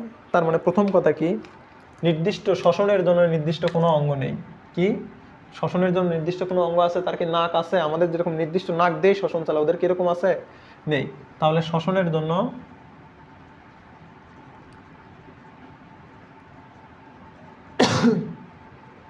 নির্দিষ্ট কোনো অঙ্গ নেই। তাহলে কিভাবে এর শ্বসনটা সম্পন্ন করে, এর শ্বসনটাই সম্পন্ন করে হচ্ছে তার যে দেহপ্রাচীর আছে, দেহপ্রাচীরের দুইটা স্তর আছে, এপিডার্মিস, গ্যাস্ট্রোডার্মিস। এই এপিডার্মিস আর গ্যাস্ট্রোডার্মিসের মাধ্যমে এর শ্বসন সম্পন্ন করে। দেখো গ্যাস্ট্রোডার্মিসের মাধ্যমে, এপিডার্মিসের মাধ্যমে কিভাবে করে, এপিডার্মিসের মাধ্যমে, হ্যাঁ এপিডার্মিসের মাধ্যমে কিভাবে সে সম্পন্ন করে ভাইয়া, এপিডার্মিসের মাধ্যমে যে দেহটা, হাইড্রা কোথায় থাকে দেখো তো, হাইড্রা তো এরকম পানিতেই ডুবে থাকে তাই নয় কি, এরকম হাইড্রা তো পানিতেই ডুবে থাকে। তো এই পানিতে ডুবে থাকার সময় তার দেহের চারিপাশে কি থাকে, পানি থাকে। এই যে দেহের চারিপাশের পানি থেকে তার যে এপিডার্মিস বা বহিরাবরণের কোষটা আছে, এই এপিডার্মিসের কোষের মধ্যে ব্যাপন প্রক্রিয়ায়, কি প্রক্রিয়ায়, ব্যাপন প্রক্রিয়ায় অক্সিজেন প্রবেশ করে। ঠিক আছে, ব্যাপন প্রক্রিয়ায় অক্সিজেন প্রবেশ করে, আর এই যে অক্সিজেন প্রবেশ করলো যে ব্যাপন প্রক্রিয়ায়, ঠিক সেম প্রক্রিয়ায় তার দেহ থেকে যে কার্বন ডাইঅক্সাইড তৈরি হয় এবং যে পানিগুলা থাকে সেই পানিগুলা বের হয়। বোঝা গেল? তাহলে কি এপিডার্মিসের বহির্দেহের মানে কি তার দেহের বাহিরের তো সব সময় পানি, দেহের বাইরে পুরাটাই তো পানি, ভিতরে তো আর তার পানি এখন নাই, বা সে মুখ দিয়ে না নিলে পানি যাবে না, কিন্তু বাইরে কি সে যদি চায় পানি আটকাইতে পারবে না, কারণ সে পানিতেই থাকে। তাহলে কি তার বহির্দেহের যে পানিগুলো আছে সেই পানিগুলো থেকে ব্যাপন প্রক্রিয়ায় কি হয়, অক্সিজেন ভিতরে প্রবেশ করে এবং কি হয় সেমভাবে কার্বন ডাইঅক্সাইডও যে পানিগুলা ঢুকলো ব্যাপন প্রক্রিয়ায়, পানি অক্সিজেন যে ঢুকলো এটা কি পানির মাধ্যমেই ঢুকলো, ওই পানি আর কার্বন ডাইঅক্সাইড বের হয়ে আসে। তাহলে লেখো বহির্দেহের পানি থেকে ব্যাপন প্রক্রিয়ায় অক্সিজেন, আচ্ছা অক্সিজেন বাংলাতে লিখে দেয়, অক্সিজেন প্রবেশ করে, তাই কি না? নাকি অন্য কিছু প্রবেশ করে শ্বসনের জন্য? আচ্ছা তোমরা বলো তো, আমরা শ্বসনের জন্য কি নেই? অক্সিজেন নেই না কার্বন ডাইঅক্সাইড নেই? অবশ্যই অক্সিজেন নেই। তাহলে যদি অক্সিজেন আমরা নেই, সব প্রাণী কি অক্সিজেনই নেই, তার মানে এরাও কি নেবে? অক্সিজেন নেবে।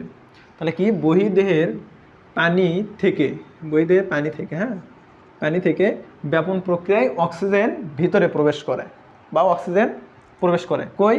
এপিডার্মিসের কোষের মধ্যে। তাহলে এখানে প্রবেশ করে না লিখে তোমরা লেখো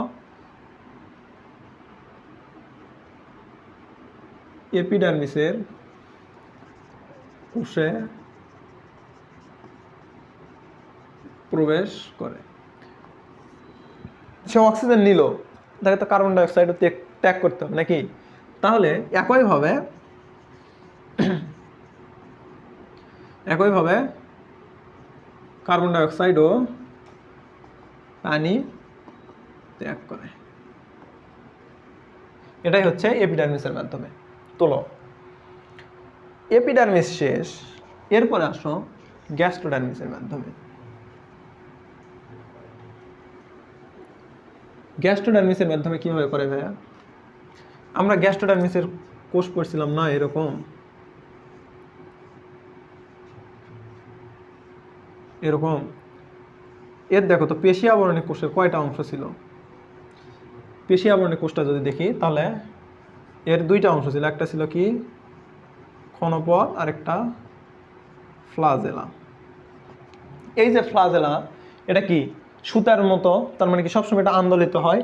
এই ফ্লাজেলার আন্দোলনের ফলে মুখছিদ্র দিয়ে, তাহলে কি গ্যাস্ট্রোডার্মিসের ফ্লাজেলীয় কোষের ফ্লাজেলার আন্দোলনের ফলে কি হয়, মুখছিদ্র দিয়ে অনবরত পানি ভিতরে প্রবেশ করে বের হয়।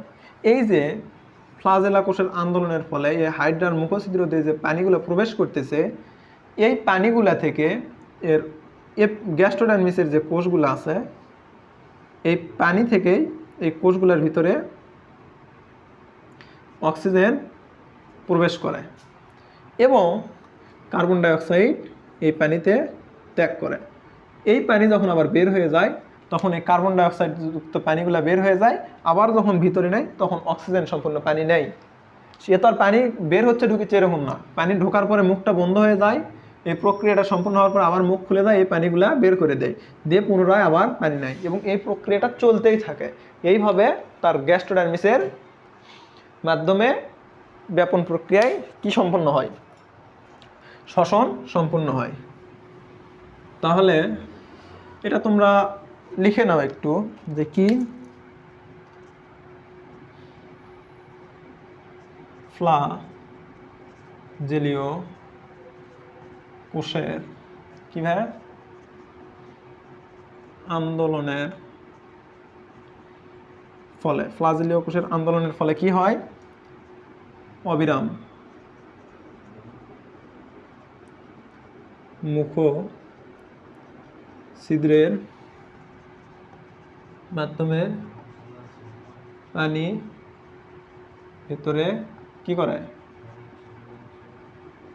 প্রবেশ করে। ওকে, এই পানি থেকে ব্যাপন প্রক্রিয়া, তাহলে কি পানি থেকে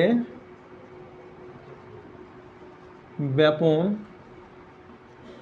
প্রক্রিয়ায় অক্সিজেন কোষে প্রবেশ করে ও কার্বন ডাইঅক্সাইড মুক্ত হয়। কই মুক্ত হয়? পানিতে মুক্ত হয়।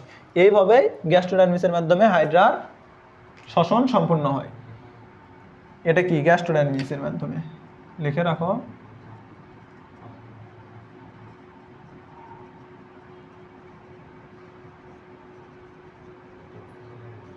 গ্যাস্ট্রোডাইনামিক্সের মাধ্যমে, হ্যাঁ, এটা কিন্তু ডারমিস। গ্যাস্ট্রোডাইনামিক্সের মাধ্যমে তোলা শেষ। তোমরা ভিডিও পজ করে তুলে নিতে পারবা। তো আসো এরপরে পড়ব কি? শ্বসন গেল, চলন গেল, এরপরে আসবো কি? হাইড্রার রেচন। কি ভাইয়া? রেচন। হাইড্রার রেচন। হাইড্রার রেচনের জন্য কোনো নির্দিষ্ট কি আমরা অঙ্গ দেখছিলাম? কোনো অঙ্গই ছিল না। তাহলে এই রেচনটাও কীভাবে পড়ে? আমরা প্রথম ক্লাসে কিন্তু পড়ছিলাম হাইড্রার শ্বসন, রেচন এগুলো একটা প্রক্রিয়ার মাধ্যমেই হয়। সেটা কি? ব্যাপন প্রক্রিয়ার মাধ্যমে। তাহলে কিভাবে রেচন সম্পূর্ণ করে? হাইড্রার রেচনের যে বর্জ্যগুলা বা যে বর্জ্যগুলো হাইড্রার তৈরি হয়, হাইড্রার বর্জ্য মূলত হচ্ছে অ্যামোনিয়া, মেইনলি অ্যামোনিয়া। এই অ্যামোনিয়াটা হাইড্রা কিভাবে ত্যাগ করে? হাইড্রা তার দেহের যে কোষগুলো আছে বা দেহ প্রাচীরের যে কোষগুলো আছে, এই যে দেহ প্রাচীরের কোষগুলা, এই কোষগুলোর মাধ্যমে ব্যাপন প্রক্রিয়ায় তার রেচন বর্জ্য বাইরে বের করে দেয়। বিশেষ করে তার রেচন বর্জ্য বলতে আমরা অ্যামোনিয়াকেই বুঝে থাকি। এই অ্যামোনিয়াটা কি প্রক্রিয়ায়? ব্যাপন প্রক্রিয়ায় দেহের বাহিরে বের করে দেয়। এটাই হচ্ছে হাইড্রার রেচন প্রক্রিয়া। বোঝা গেল তাহলে কি? হাইড্রার কোনো নির্দিষ্ট রেচন অঙ্গ নেই। রেচন অঙ্গ না থাকায় কি করে? দেহের ভিতরে তৈরি যে রেচন বর্জ্যটা আছে, এই রেচন বর্জ্যটা, বিশেষ করে রেচন বর্জ্য বলতে আমরা অ্যামোনিয়াকেই বলে থাকি হাইড্রার। এই অ্যামোনিয়াটা কি করে? ব্যাপন প্রক্রিয়ায় দেহের বাইরে নির্গত হয়। ঠিক আছে? এটাই হচ্ছে হাইড্রার রেচন। এরপরে আসো, এরপরে একটা মজার টপিক কি? উত্তেজিতা। কি ভাইয়া? উত্তেজিতা মানে তার উত্তেজনা কিভাবে কাজ করে। তো দেখো, এখানে উত্তেজনা বলতে আমাদের মাথায় সবসময় একরকম উত্তেজনা আসলে হবে না। মানুষের উত্তেজনা বিভিন্ন রকম হতে পারে। তোমাকে রাগ লাগলো, তুমি এখানে হাত দিলা, এটা হচ্ছে তোমার এক ধরনের উত্তেজনা। তুমি কথা বলতেছো, এটাও তোমার এক ধরনের উত্তেজনা। মানুষ যে কাজে করে সেটাই কোনো না কোনো উত্তেজনার মাধ্যমে করে। তাহলে হাইড্রার উত্তেজিতা, হাইড্রার উত্তেজিতা। দেখো, হাইড্রার উত্তেজিতা বলতে আমরা কি বুঝি? প্রথমে বলি স্পর্শ। দেখো, স্পর্শ বলতে কিরকম? হাইড্রা যখন কোনো পাতা বা কোনো কিছু সংস্পর্শে আসে, তখন কি করে? তার সাথে পদতলটা লেগে দিয়ে পুরো দেহকে সে একবারে প্রসারণ করে দেয় বা একবারে ছেড়ে দেয়। আমরা যাকে বলি সাধারণ ভাষায় ছেড়ে দেওয়া। সে তার দেহকে চতুর্দিকে প্রসারিত করে দেয়। এই সময় যদি আমরা হাইড্রাকে কোনো একটা সূঁচ দিয়ে, ধরো যে এই তলের সঙ্গে হাইড্রা লাগে আছে, একদম সেই রকম প্রসারিত করে দিয়ে আছে তার দেহকে, হ্যাঁ, এই অবস্থায় যদি আমরা হাইড্রাকে কোনো একটা সূঁচ দিয়ে স্পর্শ করি, সে তার দেহকে সর্বোচ্চ পরিমাণে সংকুচিত করে নেয় বা সংকুচিত করে তার দেহকে। এই যে স্পর্শের মাধ্যমে দেহকে সংকুচিত করে নিল, এই স্পর্শটার মাধ্যমে তার এক ধরনের উত্তেজিত বা উত্তেজতা সম্পূর্ণ হলো। এই উত্তেজিতা সম্পূর্ণ হলো কিসের মাধ্যমে? তাহলে স্পর্শের মাধ্যমে। যেহেতু স্পর্শ করলাম, সে এক ধরনের তার ভিতরে উত্তেজনা সৃষ্টি হলো, যার ফলে সে দেহটাকে সংকুচিত করে নিল। এটাই হচ্ছে স্পর্শের মাধ্যমে। তাহলে কি দেখো, লেখো যে কি কোনো তলের সাথে লেগে হাইড্রা তার দেহকে কি করে? প্রসারিত করে রাখে। এই সময় তাকে স্পর্শ করলে দেহকে সংকুচিত করে। তার মানে কি, তাকে যখন স্পর্শ করা হলো তার ভিতরের কোষগুলো উত্তেজিত হলো, হওয়ার কারণে বুঝতে পারলো তার কোনো একটা বিপদ হতে যাচ্ছে বা কোনো একটা তার ভিতরে অস্বাভাবিক কিছু ঘটতেছে। আর এটা যখন সে বুঝতে পারলো তখন তার দেহটাকে সে সংকুচিত করে নিজেকে প্রোটেক্ট করার চেষ্টা করবে। এটাই হচ্ছে তার এক ধরনের উত্তেজিতা। স্পর্শ গেল। এরপরে কি ভাইয়া, স্পর্শর পরে আমাদের বইয়ে দেওয়া আছে আলো। কি দেওয়া আছে? আলো। দেখো আমাদের কি খুব বেশি আলো বা খুবই অন্ধকারে দুইটা জিনিস পছন্দ? প্রাণীকুলের কিন্তু দুইটা জিনিস পছন্দ নয়। কীরকম পছন্দ? স্বাভাবিক একটা আলো সবারই পছন্দ। তাহলে হাইড্রারও তাই। হাইড্রা হচ্ছে খুব বেশি আলো বা খুব কম আলো বা খুব কম আলো না, খুব বেশি আলো বা অন্ধকার কোনোটাই পছন্দ নয়। তার মানে কি, বেশি আলো কম আলো কোনোটাই পছন্দ নয়। এখানে তাহলে সে কি করবে? জলাশয়ে তো সে তো জলাশয়ে বাস করে বা মিঠা পানিতে বাস করে, মিঠা পানি তো আর সমুদ্রের পানি নয়। তাহলে কি, জলাশয়ের যেখানে পরিমিত পরিমাণ আলো থাকে বা স্বাভাবিক আলো থাকে সেখানে সে অবস্থান করে। তাহলে সেই স্টেপগুলো এখানে লেখো। কি স্টেপগুলো? কি, খুব বেশি আলো বা খুব অন্ধকার কোনোটি হাইড্রার পছন্দ নয়। কি পছন্দ ভাইয়া? পরিমিত আলো। তাহলে জলাশয়ের যেখানে পরিমিত আলো থাকে সেখানে এ অবস্থান করে। নাও তুলে নাও। তারপরে কি আছে? তাপমাত্রা ও ক্ষুধা। তাপমাত্রা, ক্ষুধা আর বিদ্যুৎ স্পর্শ। আচ্ছা দেখো, এখানে আমরা তাপমাত্রাটা এর নিচেই লিখতে পারি। তাপমাত্রা, তাপমাত্রার মধ্যে অনেক কিছুই কথাই লেখা আছে, অনেক কথাবার্তা আছে। তোমরা এই তাপমাত্রা থেকে একটা জিনিসই মনে রাখবা যে হাইড্রা কি 20 ডিগ্রি সেলসিয়াসের, এটা খুবই ইম্পর্টেন্ট, সেলসিয়াসের শীতল পানিতে হাইড্রা বাস করে।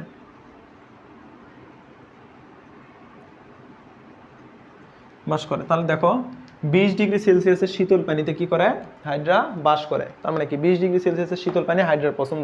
এটা কিন্তু একটা খুবই ইম্পর্টেন্ট কোশ্চেন, খুবই ইম্পর্টেন্ট এমসিকিউ তোমাদের জন্য, যে হাইড্রা কত ডিগ্রি সেলসিয়াস পানিতে বাস করে বা হাইড্রা কত ডিগ্রি সেলসিয়াস পানি পছন্দ। এখানে মনে রাখবা 20 ডিগ্রি সেলসিয়াস পানিতে হাইড্রা বাস করে। তাহলে ভাই যখন গ্রীষ্মকাল, এটা ধরুন কোনো একটা জলাশয়ের উপরিভাগ, এটা ধীরে ধীরে নিচের দিকে চলে গেছে। তাহলে যখন গ্রীষ্মকাল, তখন যখন উপরিভাগের তাপমাত্রা বেড়ে যায়, পুকুরে তোমরা গোসল করছো কে কে এখানে বলো তো? গ্রামের যারা আছে সবাই গোসল করছো, শহরে অনেকে পুকুরে না করলে সুইমিং পুলে করছো, যেগুলো গভীর সুইমিং পুল সেগুলোতে যারা গ্রীষ্মকালে গোসল করছো তারা দেখছো যে যখন ডুব দাও তখন কি উপরের পানিটা প্রচণ্ড গরম থাকে, নিচের দিকে কি পানিটা ঠান্ডা থাকে। হাইড্রা কি করে, এই উপরের গরম পানিটাকে সে ত্যাগ করে নিচের দিকে তার এই 20 ডিগ্রি সেলসিয়াসের আশেপাশে বা 20 ডিগ্রি সেলসিয়াসের পানিটা যেখানে থাকে সেখানে সে অবস্থান নেয়। ঠিক আছে, এটাই হচ্ছে তাপমাত্রা। এরপরে কি? ক্ষুধা। এটা গেল আলো আর তাপমাত্রা। এরপরে কি? ক্ষুধা।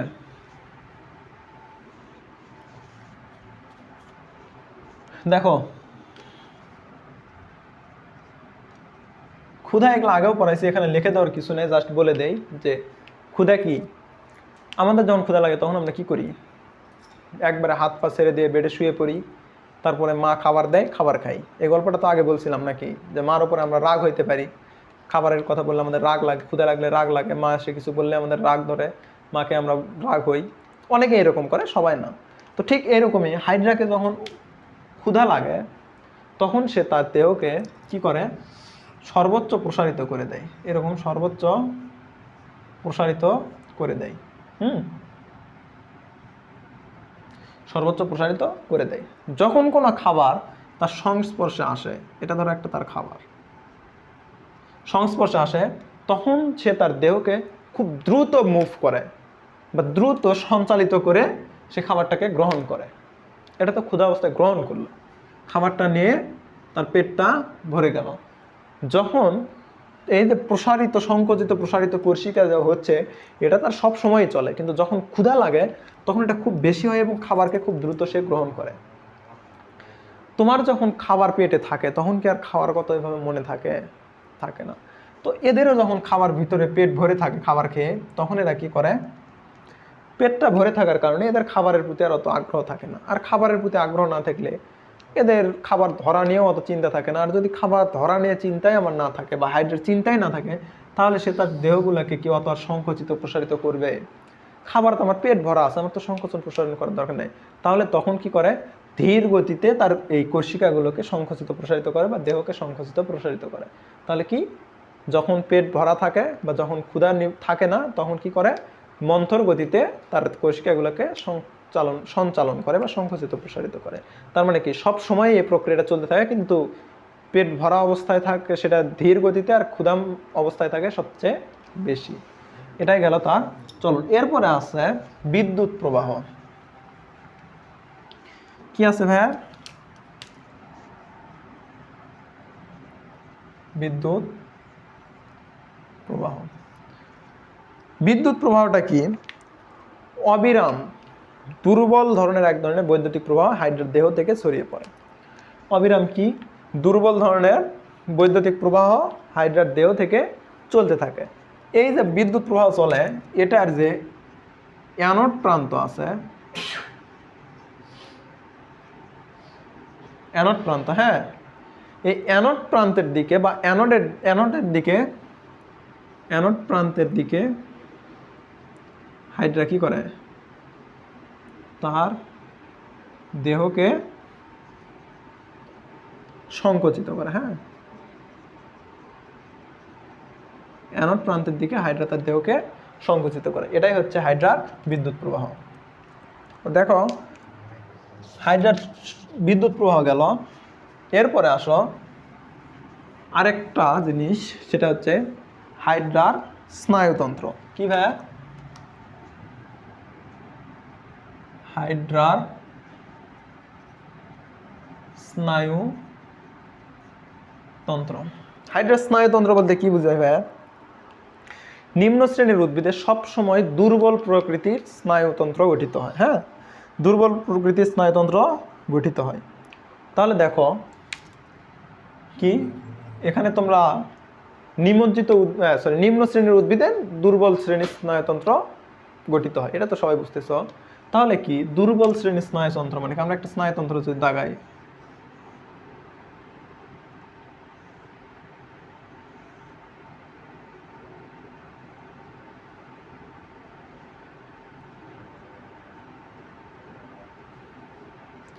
এটাই তো একটা স্নায়ুতন্ত্র নাকি?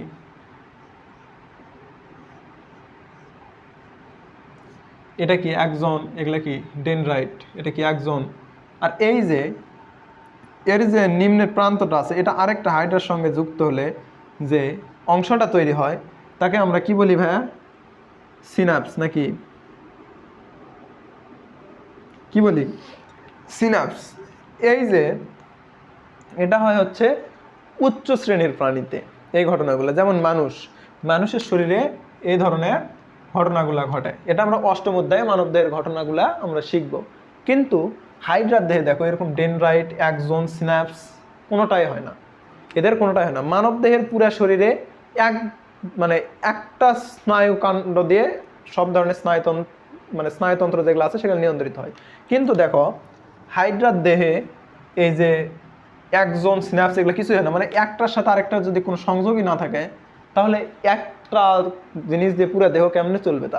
তার আলাদা আলাদা যদি থাকে, তার মানে তো একটা জিনিস দিয়ে চলবে না, আলাদা আলাদাভাবে চলবে। তো দেখো, তাহলে কি শিখলাম?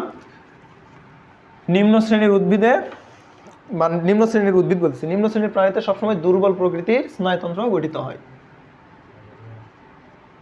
দুর্বল প্রকৃতির স্নায়ুতন্ত্র গঠিত হয়। হ্যাঁ, এরপরে কি ডেনড্রাইট। এখন কিছু বোঝার দরকার নেই, যা লিখে দিচ্ছে জাস্ট খালি এটুকু মনে রাখো, এগুলো অতটা ইম্পর্টেন্ট না। হাইড্রার শ্বসন, হাইড্রার রেচন, হাইড্রার উত্তেজিতা, হাইড্রার স্নায়ুতন্ত্র, এগুলো ইম্পর্টেন্ট না, জাস্ট জানার জন্য বলতেছি। ডেনড্রাইটটা কি? ডেনড্রাইট অ্যাক্সন ও সিনাপস গঠন করে না। যেহেতু এরা একটার সাথে আরেকটা যুক্ত হয় না, তার মানে কি এর দুইটা স্তর, এপিডার্মিস আর কি গ্যাস্ট্রোডার্মিস। তার মানে কি এর এপিডার্মিসে এক ধরনের স্নায়ুজালক থাকবে, গ্যাস্ট্রোডার্মিসে এক ধরনের স্নায়ুজালক থাকবে। এখন স্নায়ুজালক কি? স্নায়ুতন্ত্র একত্র হয়ে এরকম যে জালিকার মতো অংশটা তৈরি করে সেটাকে বলা হয় স্নায়ুজালক। তাহলে দেখো, এটা যদি এপিডার্মিস হয়, এটাতে এক ধরনের স্নায়ুজালক থাকবে, এটাতে আরেক ধরনের স্নায়ুজালক থাকবে, ঠিক কি না? এই স্নায়ুজালকগুলা পুরো শরীরেই বিকশিত হয় একটি ধরনের স্নায়ুজালক, মানে একটি স্নায়ুজালক, স্নায়ুতন্ত্র থেকে একটি স্নায়ুজালক পুরো শরীরে বিকশিত হয়। এরপরে কি হয়? বিকশিত হওয়ার পরে এগুলা বেশি, মানে এগুলা বেশি থাকে কোন জায়গাতে? বিকশিত হওয়ার পরে এগুলা বেশি থাকে হাইড্রার মুখছিদ্রের আশেপাশে। কারণ হাইড্রার দেহের মধ্যে কোন জায়গাটা সবচেয়ে বেশি সংকোচন প্রসারণশীল? সেটা হচ্ছে মুখছিদ্র। কারণ মুখ দিয়ে সে গ্রহণ করে, ত্যাগ করে, সবসময় তার মুখটাকে সংকোচন প্রসারণশীল থাকতে হয়। তাহলে কি এই মুখছিদ্রের সাহায্যে হাইড্রা যেহেতু সবচেয়ে বেশি খাবার গ্রহণ করে বা ত্যাগ করে, তার মানে এটা সংকোচন প্রসারণশীল, তাহলে কৌশিক জালিকাটা সবচেয়ে বেশি থাকে তার মুখের দিকে। তাহলে এই গ্যাস্ট্রোডার্মিস আর এপিডার্মিসের যে দুইটা কৌশিক জালিকা, এই কৌশিক জালিকাগুলো এক ধরনের স্নায়ুতন্ত্রের মাধ্যমে সংযোগ রক্ষা করে। এখন আমাকে বলো তো, যখন আমি তোমাদের গঠন পড়াইছিলাম তখন এই যে মেসোগ্লিয়াতে কোন ধরনের স্নায়ুতন্ত্র থাকে বা কোন ধরনের কোষ থাকে? এই যে এরকম একটা ফ্লোটিং কোষ ছিল, সেটাকে আমরা কি বলছিলাম? Nerve cell. কি ভাইয়া? Nerve cell. এই নার্ভ সেল বা হচ্ছে স্নায়ু কোষের মাধ্যমে হাইড্রার এপিডার্মিস আর গ্যাস্ট্রোডার্মিসের মধ্যে সম্পর্ক থাকে, ঠিক আছে? এটাই হচ্ছে হাইড্রার কি স্নায়ুতন্ত্র, ঠিক আছে? এরপরে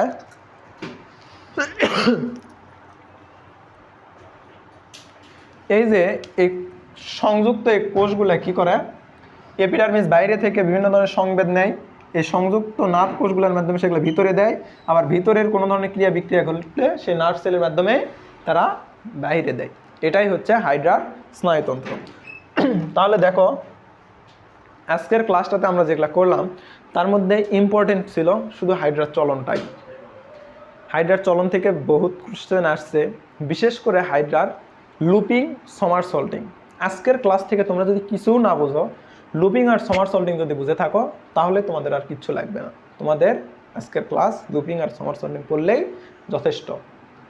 এরপরে যদি আমি বলি যে দুইটা বোঝার পরে কোনটা বুঝবা, হাইড্রার বাকি 6টা চলন। 6টা চলন বোঝার পরে হাইড্রার শ্বসন, উত্তেজিতা আর হচ্ছে রেচন পড়বা। শ্বসন থেকে তাপমাত্রাটা ইম্পর্টেন্ট। সেখানে কি বলা আছে? 20 ডিগ্রি সেলসিয়াস তাপমাত্রা হাইড্রার সবচেয়ে বেশি পছন্দ। এরপরে রেচন এবং শ্বসন কোন প্রক্রিয়ায় সম্পন্ন করে?